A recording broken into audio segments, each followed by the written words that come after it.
Շնորհակալություն, սիրելի հայրենակիցներ, հարգելի գործընկերներ, շատ կարևոր նախագիծ է պարոն Աղաջանյանի եւ մեր падգամավորների ներկայացրած նախագիծը, ինչը անմիջական ազդեցություն է ունենալու մեր ճանապարհների թողունակության վրա։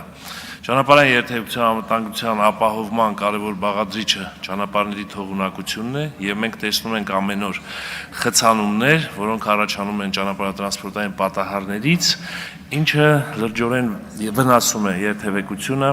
էկոլոգիական խնդիրներ է ստեղծում, 100,000 դրամ վնասով ճանապարհատրանսպորտային պատահարի դեպքում հնարավոր է ամբողջ տնտեսությանը մեր քաղաքացիներին մի քանի միլիոնի վնաս պատճառվի, ժամերով կանգնում են, շարժիչ են գործարկում, էկոլոգիական խնդիրներ, ժամանակ, այդքան վառելիք, բայց որ ուսումնասիրում ես, տեսնում ես այդ վթարը ընդհանուր 100-150,000 դրամի վնաս ունի,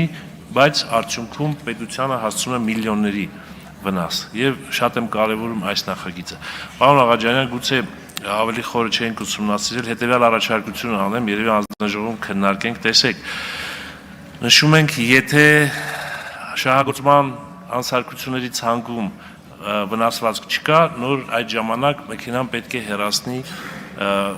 բանուկ մասից երթևեկելի։ Տեսեք, անսարքությունների շարքի մեջ է մտնում նաեւ անսարք անվադողը,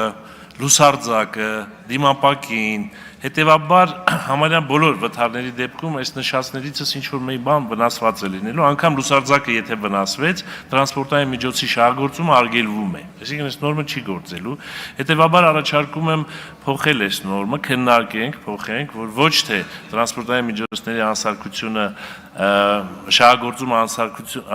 շահագործումը արգելող անսարքությունների դեպքում է գործում այս նորմը, այլ ուղղակի անհնարինությունը, երբ որ շահագործման անհնարինություն կա, այդ դեպքում նորմը չգործի, առաջարկում եմ սա փոխել, շնորհակալություն, այսքանը։